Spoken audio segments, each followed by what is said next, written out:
আপনারা রিসেন্ট একটা নিউজ দেখেছেন যে অ্যাকাউন্ট ট্রান্সফার হয়েছে, অ্যাকাউন্টে টাকা ট্রান্সফার হয়েছে ব্যাংক থেকে। সেই সংক্রান্ত রেকর্ডপত্র আমরা সংগ্রহ করেছি। যতটুকু জানতে পেরেছি, তাদের গঠনতন্ত্র অনুযায়ী যে সিগনেটরি গুলো থাকে তাদের সিগনেচারেই এই ট্রান্সফার করা হয়েছে। তাদের ব্যাখ্যা অনুযায়ী যে এখানে যে রিস্ক জোন ব্যাংকগুলো ভাগ করা হলো, ক্যাটাগরাইজ করা হলো, সেখানে তারা যেটাকে মনে করেছে অধিক নিরাপদ সেখানেই ট্রান্সফার করেছে। এই বিষয়টা আমাদের আমাদের কাছে তাদের ব্যাখ্যা ছিল। আমরা এই বিষয়ে রেকর্ডপত্রগুলো আরো সংগ্রহ করেছি এবং আমরা প্রেসিডেন্টের সাথে কথা বলবো।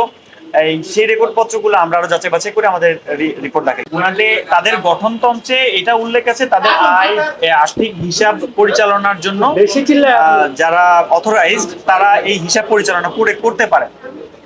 এখন এই সময়টাতে যে কাজটা করা হয়েছে তাদের ব্যাখ্যাটা তো আমরা পেয়েছি। এখন এটা যাচাই করতে আমাকে রেকর্ডপত্র দেখতে হবে। রেকর্ডপত্র বাইরে আমি আসলে কথা বলতে পারি না। আমরা রেকর্ডপত্র সংগ্রহ করেছি, যেটা আমরা যাচাই করে আর বলতে পারবো।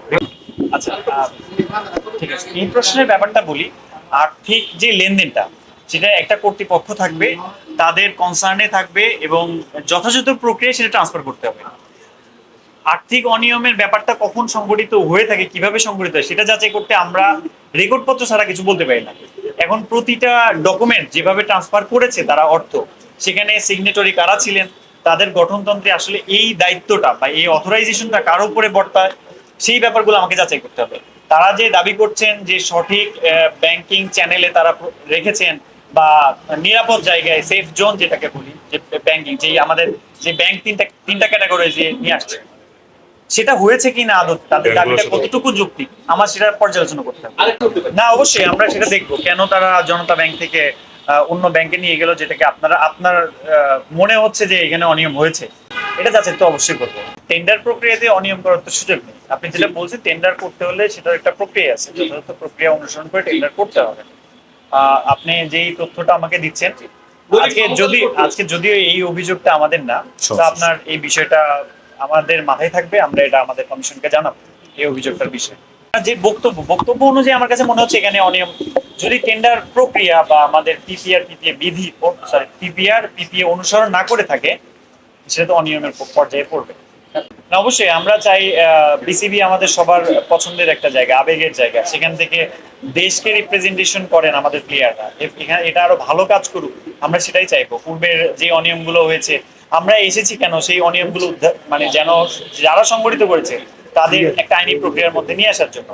এবং আমরা এটাও চাইবো না যে ভবিষ্যতে সেই বিসিবি আবার ফেরত আসুক। আমরা চাই এই বিসিবিটা আরো স্বচ্ছ সংগঠন হোক, আরো স্ট্রাকচারড হোক, আরো অর্গানাইজড হোক, ইন্টারন্যাশনাল স্ট্যান্ডার্ড ফলো করুক, যেন আমরা কোয়ালিটি প্লেয়ার পাই, আমাদের দেশের সম্মানটা বৃদ্ধি পাই এবং আমাদের যারা এই দেশের মানুষ তারাও যেন একটু স্বস্তি পায়।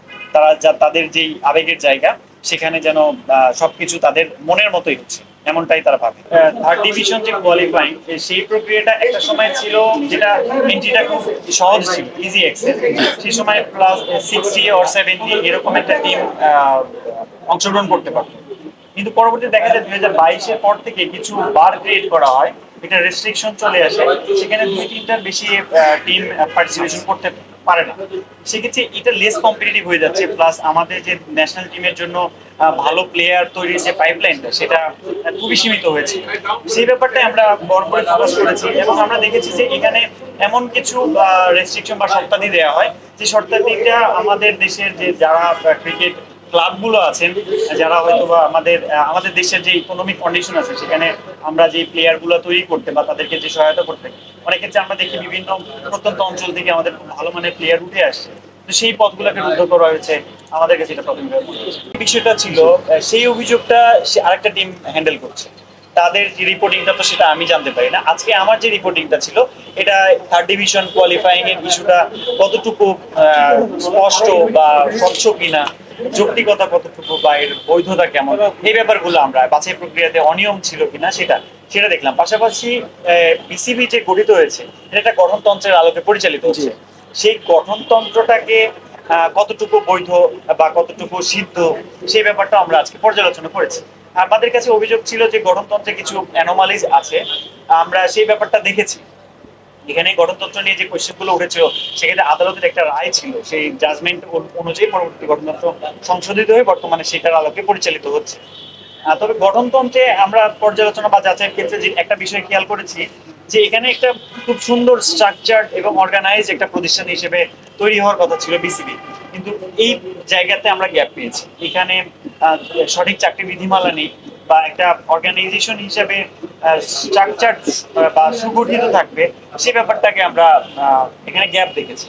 তো আমরা এই বিষয়টা আরো পর্যালোচনা করতে চাই। আমরা দেখতে চাই যে আদতে এই ব্যাপারটা কেমন এখানে, বা উদ্যোগ গ্রহণ করা হয়েছিল কিনা, বা এখানে ভবিষ্যতে কি কর্ম পরিকল্পনা আছে, বিগত সময়ে কেন এটা তৈরি করা হয়নি, সেই বিষয়গুলো আমরা যাচাই করতে চাই।